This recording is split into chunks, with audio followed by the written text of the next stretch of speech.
L'indépendance vis-à-vis de tous les acteurs. Nous sommes indépendants des personnes dont nous traitons les dossiers, nous sommes même indépendants des juridictions qui nous nomment. Cette indépendance, elle est le cœur de notre mission, elle est le cœur de notre métier. C'est ce qui en fait le plaisir, l'intérêt, le sel, la difficulté aussi. Mais c'est une condition nécessaire à l'exercice de ces missions extrêmement complexes qui, si elles n'étaient pas exercées en toute indépendance, pourraient assez facilement être dévoyées.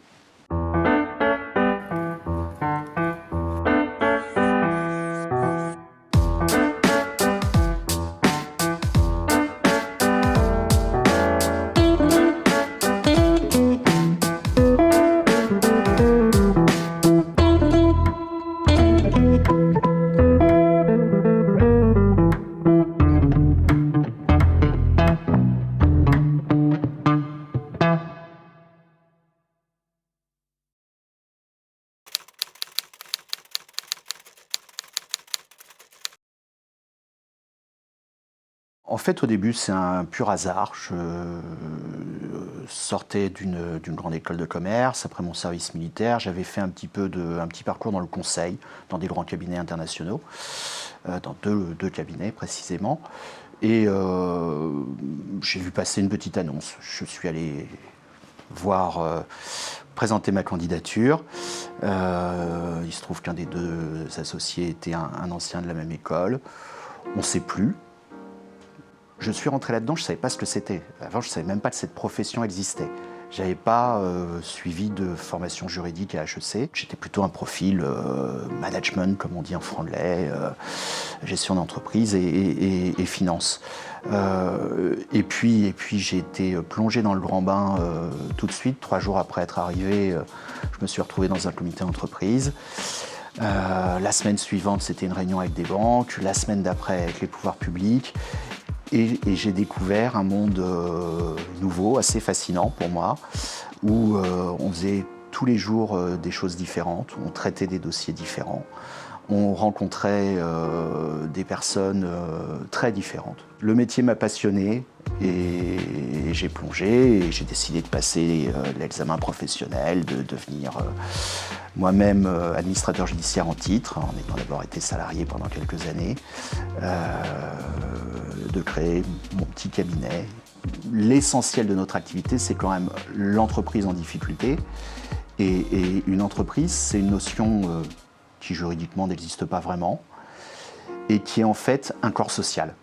C'est un métier qui travaille sur de l'humain, qui travaille sur une matière économique, complètement intégrée aux grands événements, y compris internationaux. On peut avoir à traiter des entreprises qui subissent directement le contre-coup aujourd'hui de la guerre en Ukraine, plus généralement de la crise énergétique, de la hausse des prix des matières premières, des difficultés d'approvisionnement.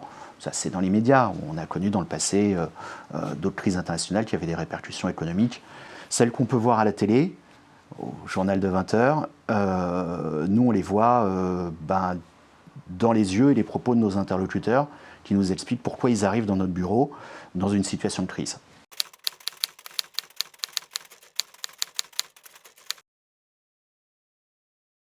J'ai autant de souvenirs, je dirais, de l'issue d'une affaire dans laquelle on avait sauvé un nombre d'emplois substantiel dans un dossier qui n'était pas gagné d'avance, parce qu'on avait réussi à trouver des repreneurs industriels sérieux. Et d'ailleurs, 7 ans après aujourd'hui, l'activité industrielle perdure et même est florissante. Mais ça peut être aussi parfois le sourire d'un boulanger ou d'un artisan du bâtiment qui, après 18 mois de procédure, revient nous apporter des croissants en nous disant merci parce qu'il a obtenu la semaine d'avant son jugement qui lui accorde un plan, sachant qu'il n'est pas tiré d'affaire, il va payer ses dettes pendant 10 ans, il va souffrir, mais il a envie de se battre et il a le sentiment qu'on l'a aidé à se battre.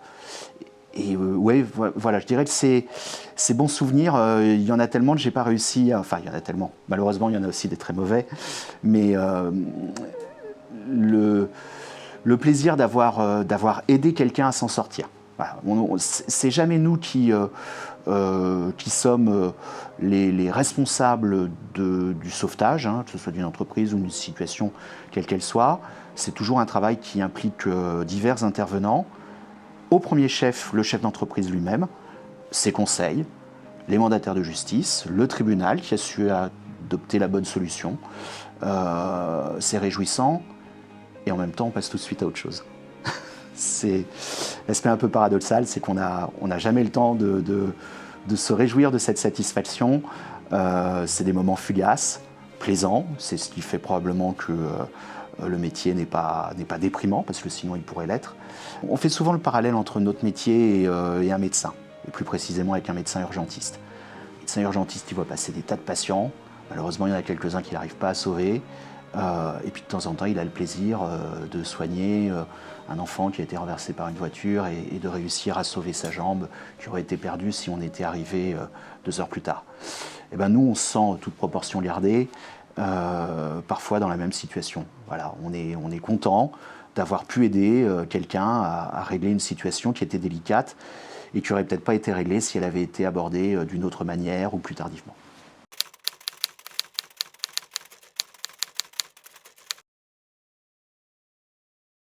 Nous, dans l'exercice de nos missions, avec l'absence de clientèle, qui est aussi une des caractéristiques de notre profession, cette indépendance est assurée.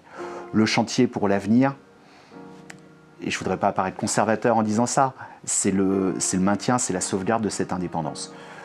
C'est un chantier difficile parce que le modèle étant original, étant méconnu, il faut se battre en permanence pour le défendre. Mais en même temps, c'est un chantier enthousiasmant, c'est un chantier sur lequel nous savons que nous avons l'appui de la chancellerie, qui est très attachée à la sauvegarde de ce modèle. Et comme je vous le disais, c'est aussi un chantier sur lequel nous savons que les autorités européennes, la Commission européenne, les parlementaires européens, c'est très important, les parlementaires européens qui ont travaillé sur le sujet ont découvert ce modèle et l'ont apprécié et ont considéré que c'était un modèle pertinent. Paradoxalement, dans un monde d'économie libérale dans lequel le modèle du professionnel libéral n'est pas forcément perçu comme un modèle d'avenir, en l'espèce, les obligations et les difficultés de ces missions ont, semble-t-il, permis aux personnes qui se sont penchées sur la question au niveau européen, et notamment dans la rédaction de la dernière directive sur l'insolvabilité, de comprendre que le modèle français était un modèle pertinent qu'il fallait sauvegarder, voire développer et étendre à d'autres pays.